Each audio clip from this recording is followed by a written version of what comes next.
101 meters, was completed. 3 years later, the Shanghai Tower was erected, and most recently, the Merdeka PNB 118 joined the exclusive club of MegaTall Skyscrapers. But what motivates us to construct such towering edifices?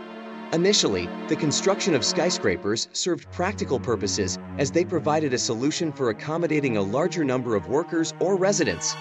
The height of a building correlated with its capacity to facilitate more individuals.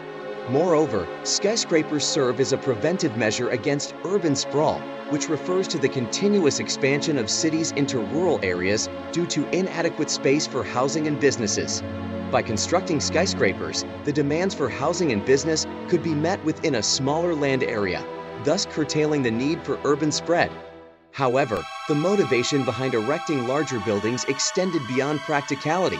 Skyscrapers became a symbol of status and prestige rather than solely addressing the need for housing or office space. Having the tallest building in the world came to signify a country's prosperity and global standing. While wealthy businessmen and financiers financed the construction of buildings in New York, the skyscrapers of the 21st century were primarily funded by governments aiming to make a statement. Now, let us examine the current holder of the record more closely. The Council on Tall Buildings and Urban Habitat, CTBUH, provides an interesting statistic indicating that approximately 33% of the Burj Khalifa cannot be occupied. The building stands at a height of over 200 stories, but only 160 of those levels are suitable for habitation. This led to the coining of the term vanity height by the CTBUH, which refers to the disparity between a building's total height and its usable space. In 1998, when the Petronas Tower surpassed the Sears Tower in height, it was discovered that the former's roof was 60 meters lower than the latter. Similarly, although the Burj Khalifa is slightly taller than the Shanghai Tower, it only has a difference of 2 meters in terms of usable space. The CTBUH established a criterion stating that a building with a vanity height exceeding 50% cannot be considered the world's tallest building, as it is more akin to a tower. However, it should be noted that vanity buildings serve a practical purpose by attracting a significant number of tourists, especially in the case of the Burj Khalifa. Despite the perceived grandeur of having 4 mega-tall buildings worldwide, the actual count is lower than previously expected. In 2012, the CTBUH published a report titled Tallest 20 in 2020, which predicted that there would be at least 8 mega-tall buildings standing by that year. However, the reality was quite different, as only 3 such structures were completed by 2020. The rarity of mega-tall buildings can be attributed to the immense level of creativity and ingenuity required for their construction. Initially, when skyscrapers were first built, a skeletal structure made of steel was sufficient. This approach, known as the Chicago skeleton, was employed in constructing the home insurance building in the late 19th century. However, the rectangular shape of these buildings posed challenges. Similar to a game of Jenga, as the height increased, the structural integrity weakened. Simply building taller and taller structures without considering their ability to withstand strong winds or earthquake vibrations was not a viable solution. Engineers had to reconsider their approach to building design.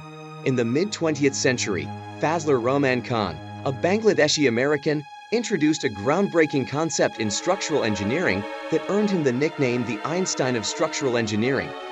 Khan's idea involved incorporating tubular steel beams on each floor, connected to horizontal floor beams.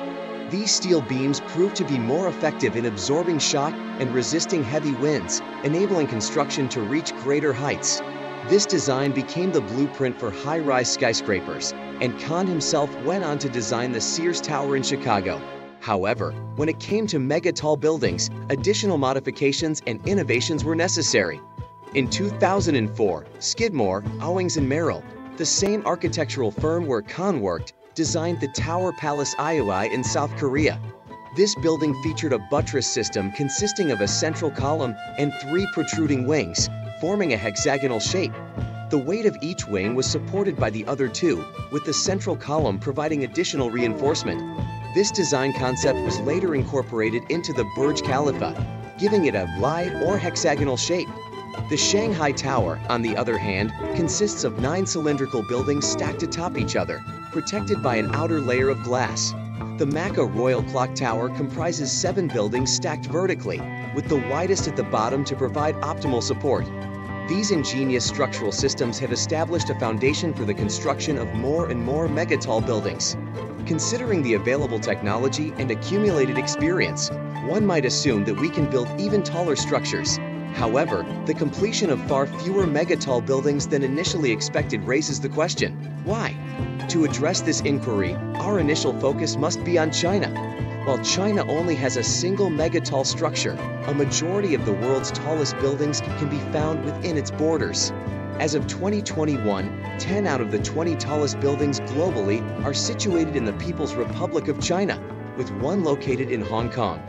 Over the past 3 decades, China has erected more skyscrapers than New York did throughout the entirety of the 20th century. Due to their fondness for skyscrapers, there was a widespread belief that China would be responsible for constructing the next tallest building. Interestingly enough, in 2013, CNN reported that Dubai's Burj Khalifa, standing at 828 meters, had less than a year remaining as the world's tallest building. The proposed Sky City building in Changsha was expected to surpass it, reaching a height of 838 meters. The construction process was projected to take just 90 days, with an additional 120 days required for prefabrication. The report even concluded with the statement, "It's already difficult to keep track of China's tallest building announcements." However, it is now known that Sky City did not become the world's tallest building. Construction was halted and delays were reported. In 2015, the site was repurposed as a fish farm. In 2014, there were plans to construct the Phoenix Towers in Wuhan, with one of the towers anticipated to reach a height of 1 kilometer. However, finding any subsequent references to this building after 2014 is challenging. Nevertheless, China managed to complete the second tallest building, Shanghai Tower, in 2015, solidifying its reputation as the most promising candidate for constructing the next world's tallest building. However, the situation is changing regarding the construction of large buildings. In 2021, China underwent a significant shift by implementing a ban on the construction of new buildings exceeding 500 meters in height, while also imposing restrictions on structures surpassing 250 meters. The reasoning behind this decision was the prohibition of peculiar architectural designs that lacked economic viability, functionality, aesthetic appeal, and environmental friendliness. This sudden change can be attributed to several factors. Firstly, China gained notoriety for its unconventional architecture, including the replication of famous landmarks such as the Eiffel Tower and the White House. The Chinese government now aims to construct buildings that harmonize with the existing architectural style of their surroundings. Additionally, the demand for real estate in China has started to decline. For instance, the premium office space vacancy rate in Shenzhen reached 26.4%, while Beijing and Shanghai have also experienced significant increases in vacant properties over the past 2 years. Furthermore, there are numerous unoccupied homes, often referred to as ghost cities, consisting of rows of newly constructed residential towers with no occupants. According to Business Insider, the number of unoccupied residential apartments in China is sufficient to accommodate the entire population of France. One of the most pressing concerns leading to this shift is health and safety. In March 2021, a fire erupted in a high-rise residential building in Shijiazhuang, followed by another fire in a building in Dalian in August. Additionally, in May, a 72-story building in Shenzhen unexpectedly began shaking, necessitating an evacuation. With China taking this stance, who remains in the race to construct monumental structures? The Jeddah Tower in Saudi Arabia is the main contender challenging the Burj Khalifa's position as the world's tallest building. If completed, it would be the first ever 1-kilometer high structure. However, construction on the tower came to a halt in January 2018 when one of its major sponsors was arrested during a political purge. Only the Saudi government knows the project's future. In Malaysia, there are 2 buildings in contention, Tower M and Tradewine Square. A statement in 2018 indicated that Tower M has not started construction and won't be finished for another 10 years. Planning for Tower M is unlikely to begin before 2035 unless there is a significant demand. Regarding Tradewine Square, sources from 2020 reported that the building site remains empty. Indonesia also proposed the signature tower in Jakarta, but it was cancelled in 2018. Tokyo's Sky Mile Tower has been proposed, but there has been no tangible progress in the past 10 years. This raises the question of what happened in the United States. Will we see any MegaTall buildings in New York or Chicago? The simple answer is that there is currently no interest in constructing them.